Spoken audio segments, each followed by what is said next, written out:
So my wife is an elementary school teacher, and she's teaching a unit on World War II right now to a bunch of European kids, and they're talking about how people were afraid to leave their homes. There's food scarcity, resource scarcity, they're afraid of their health, and they're unsure about how it's going to end. There's all this fear. And she turned to me and said, Chris, that's just like right now.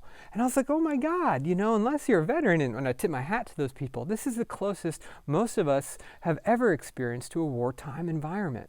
And that really made me think, and I started thinking about war is such a powerful thing, and that there's so many books and stories and TV shows and movies about war, because war is this powerful moment where there's these choices and there's a literal fork in the road. Are you going to pick fear or pick courage? And I asked myself, in war, it's really obvious what the courageous choice is. But what's courage right now during this corona epidemic? And then I realized that there's three things. The first is a mindset shift of, it's instead of being fear, to look at corona as an opportunity. That, what are the opportunities in front of us right now? For example, millions of us, including myself, just found ourselves out of work. Like, I'm literally supposed to be on a plane right now to Nepal to guide a month-long mountaineering expedition. When I got back, I was supposed to do a month of corporate workshops. Though that work and who knows when beyond it just got canceled. So I suddenly have all this unstructured time in front of me, the most I've ever had in my adult life. And at first that was scary. Like, what am I going to do? And then I realized, wait a minute, this is an opportunity.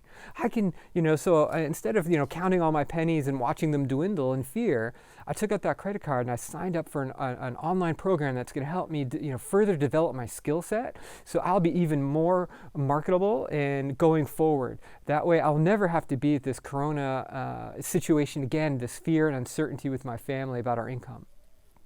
Second part is about being with that family, being with the people that you're with, because a lot of us are locked down in some kind of home situation right now.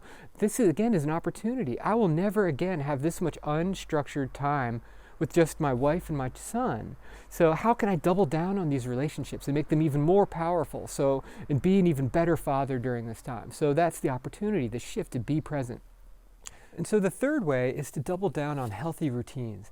Right now, it's so easy just to want to numb and avoid the situation and just binge watch Netflix and scroll mindlessly on social media and, hit the fridge up.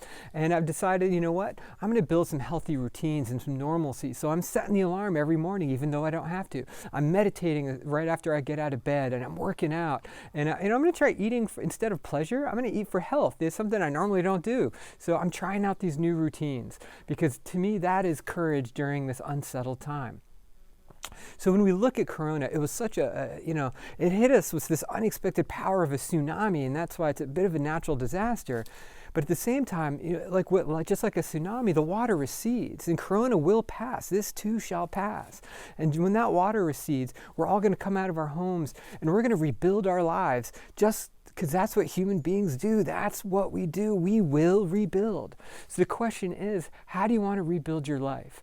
And when we look back on this years from now, we'll be telling our war stories, right? From the Great Corona Epidemic of 2020.